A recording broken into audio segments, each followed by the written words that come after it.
Hello, and welcome back to The Perch from the Wyoming Tribune Eagle. I'm Noah, and this week we're bringing you the latest on the August primary elections in Wyoming. Later in this episode, we'll be bringing you the results of those. But before we get into that, we'll have a very brief news roundup here of what's been going on in Cheyenne and Laramie County. I'm joined here again by Hannah Shields, our state government reporter, and Ivy Seacrest, our crime and public safety reporter. So first, let's start with Hannah. What's going on with you? So, probably the most interesting thing that happened in my beat this week was during a public hearing held by the State Building Commission on Monday.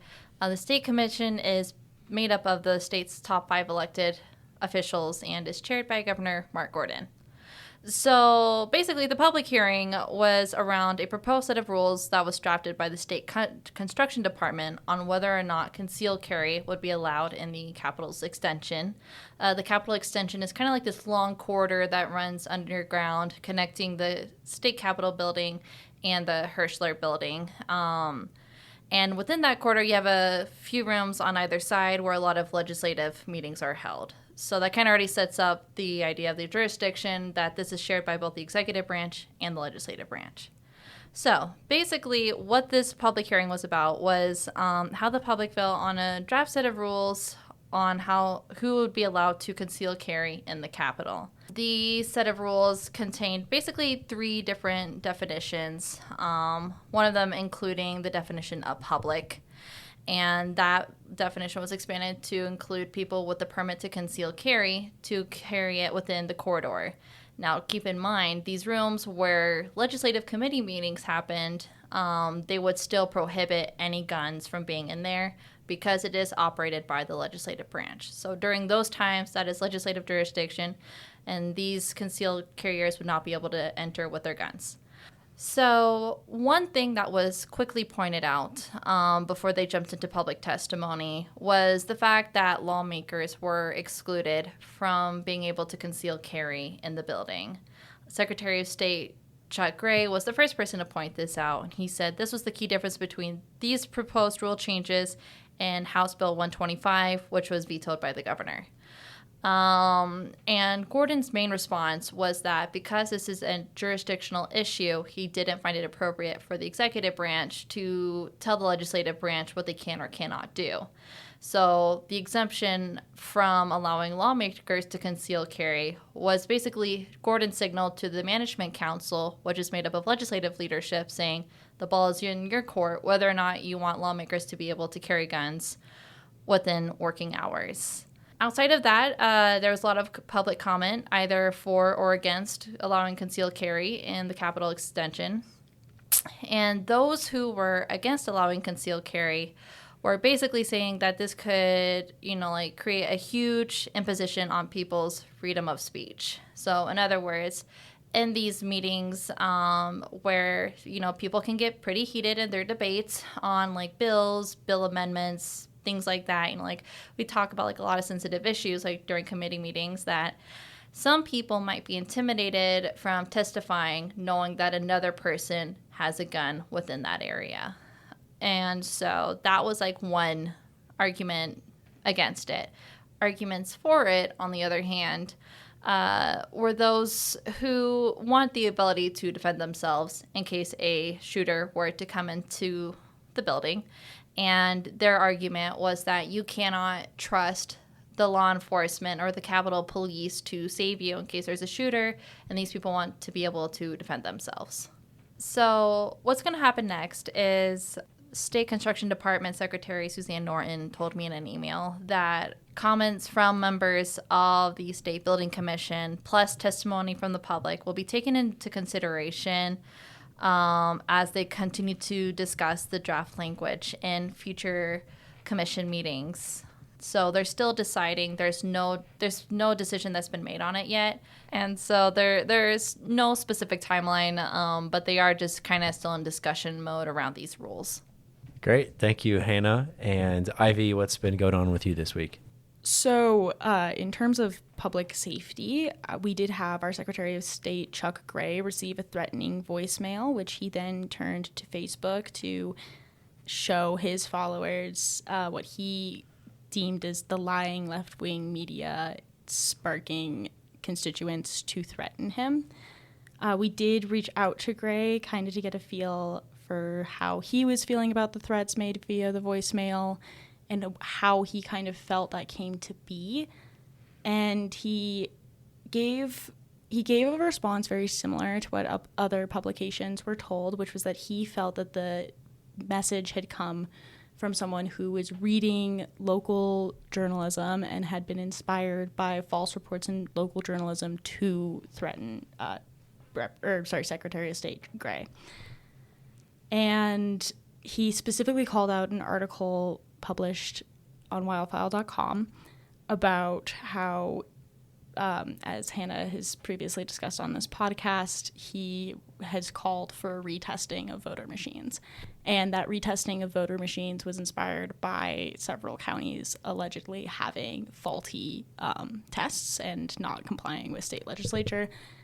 Gray framed it as he was framed by media as someone who was calling for all of the machines to be retested, and that the reporting made him seem responsible for election integrity in the state, and that he personally felt that he was fighting for election integrity. But when we reached out to Wildfile and talked to them about the corrections that were made to that article and what was actually reported in that article, it seemed to be pretty minute differences between the initially published article and the changes that they made. Namely, they just clarified that it was select counties that were being requested to retest, and that Laramie County had already agreed to retest.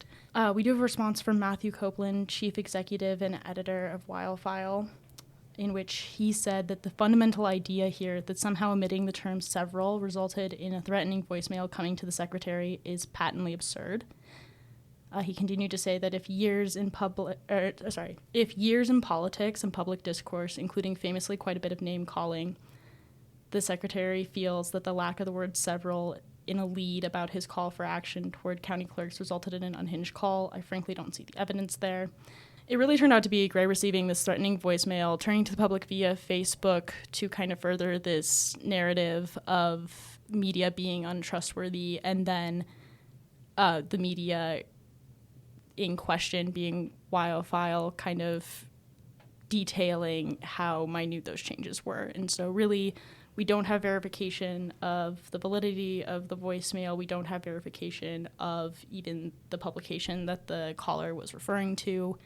We really just know that the language was quite threatening and obscene towards Gray, and we know that Gray blames the media, even though the caller themselves did not identify Wildfile or the article that Gray does. Thank you, Ivy and Hannah, for bringing us the latest on that. Now let's check in and bring you the latest on the election results from the 2024 August primaries.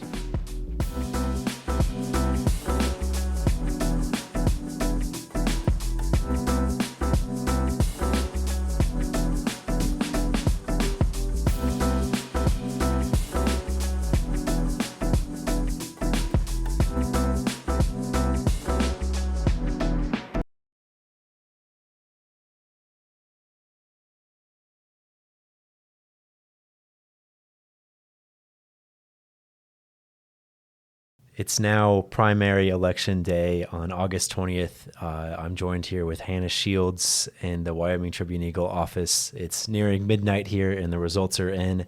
And before we get out of the office here, we're going to bring to you a roundup of those results, the winners and losers, and a couple surprises in there as well. So let's start with Hannah. Statewide, what are the elections that Laramie County voters should be focused on? So we definitely had some wins. We had some losses when it comes to incumbents in the House of Representatives. So probably the most notable loss among the incumbents was Representative Dan Zwanitzer, who is Laramie County's longest serving legislator. He had served for nearly 20 years in the House of Representatives before he lost tonight to his opponent, Ann Lucas, who was endorsed by the Wyoming Freedom Caucus. His father, Representative David Zwanitzer, also lost to his opponent, Steve Johnson, who was another candidate who was also endorsed by the Wyoming Freedom Caucus. So those are probably two of the most shocking news that we saw coming out of the primary election tonight. Another notable race was in House District 44, which was represented by Tamara Trujillo, a member of the Freedom Caucus. She lost her seat to Lee Filer, who used to run as a Democrat but changed his party affiliation to Republican before he ousted the incumbent tonight. Representative Ben Hornock in House District 42 was also an incumbent, also a member of the Freedom Caucus, or at least voted along Wyoming Freedom Caucus lines. He lost his seat to the Republican challenger, Rob Geringer. And then finally in House District 41, Representative Bill Henderson had lost his seat in the House to Gary Brown, another candidate that was also endorsed by the Wyoming Freedom Caucus. So there were definitely some seats in the House of Representatives that seemed to go in favor of the Wyoming Freedom Caucus, which is something a lot of people are watching during this election season. So, we saw some losses, but we also saw some incumbents who managed to keep their seats coming out of tonight. For example, in House District 10, Representative John Egeland beat his challenger, Jennifer James. So Representative Egeland will be serving another term in the Wyoming House of Representatives. You also have Representative Bob Nicholas in House District 7, who beat his Republican challenger, Kathy Russell, who is also the executive director of the Wyoming GOP. There is also Representative Landon Brown in House District 9, who beat his Republican challenger, Exie Brown. Representative Clarence Stybar in House District 12 managed to keep his seat, as well as Representative Daniel Singh in House District 61. And so out of the 3 Senate district races, there was only one that was up for battle tonight in the primary, and that was Senate District 6, which is one of the most highly contested races in the state. That one had a total of 6 candidates filed. However, Darren Smith ended up coming out the top Republican candidate in that district. One important thing to note about Smith is that he was endorsed by Senator Anthony Bouchard, who currently holds that seat, but announced in May that he would not be seeking re-election. Darren Smith had also received an interesting endorsement from former President Donald Trump, which is something that you normally do not see in these state legislative races. So outside of that, so those are all of the Republican candidates who came out on top tonight. Now, some of them, it's not exactly determined yet who has kept their seat officially going into next year. That depends on whether or not they had a Democratic challenger in the race. So if there was a filed Democratic challenger, then those races will automatically be heading to the general election ballot in November. On the other hand, if there was a race with no Democratic challenger, there still is the possibility that there were 25 write-ins to nominate a Democratic candidate. If that person were to accept the nomination, then they would also be heading to the general election ballot. And that information is not available until later this week. So that is when we say, you see the top Republican coming out of this without a Democratic challenger in the race. We say that they will likely be holding on to that seat in January, but that is not determined until the end of this week at least. Yeah, and that's a very similar situation with the Laramie County Commissioner race. There were 2 open seats and 7 candidates, all Republican. The top 2 nominees tonight will be the Republican nominees in November, but just like you mentioned, that is not confirmed yet because we don't know if there are any Democratic write-ins as of right now, but we'll be sure to follow up on that.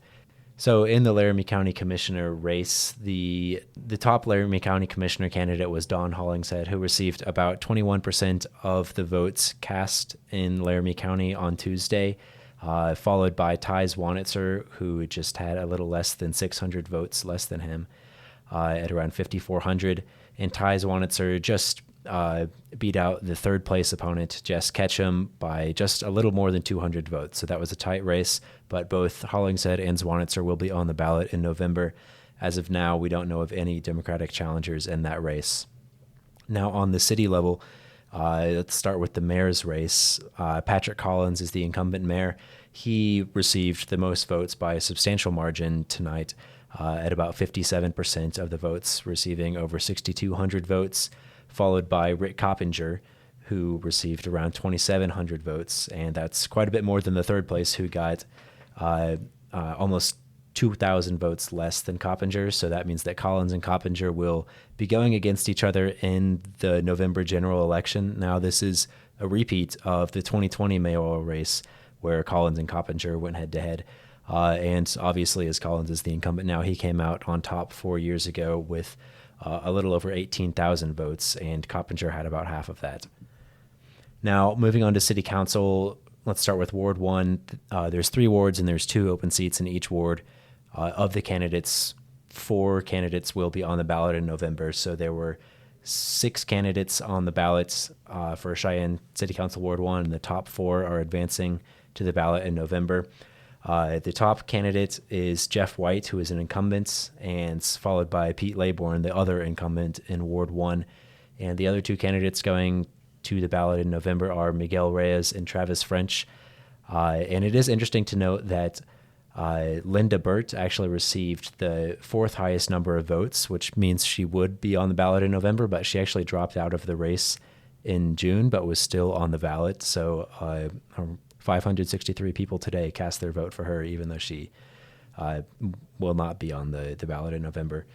Now, in Ward 2, again, there's 2 open seats. The 4 candidates of 7 people who filed for this will be advancing. Those are Kathy Emmons, who received the most votes at around 29% of the votes for this election, which was interesting because she is not an incumbent. She received more votes than the incumbent Tom Seagrave, and the other incumbent, Brian Cook, is not seeking re-election. But Seagrave received the second most amount of votes, followed by Lynn Story-Hylar and Stephen D. Latham. Wrapping it up with Cheyenne City Council Ward 3, there's 2 open seats, so 4 candidates advance, but there were only 3 candidates filed. So going into today, we already knew that all 3 candidates would advance. So this election didn't really matter, but Michelle Aldrich, Mark Moody, and Richard Johnson all advance with votes in that order. The only interesting thing there, I suppose, is that Mark Moody, who is not the incumbent, while the other 2 are, received more votes than Richard Johnson by a little less than 300 votes.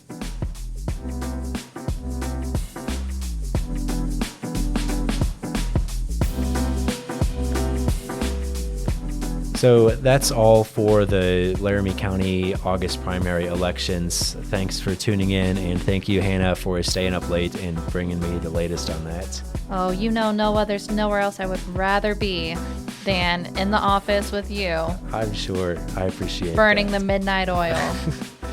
That's great. Well, I thank you for tuning in, and be sure to tune in next week as we'll bring you more of the latest news from Cheyenne and Laramie County.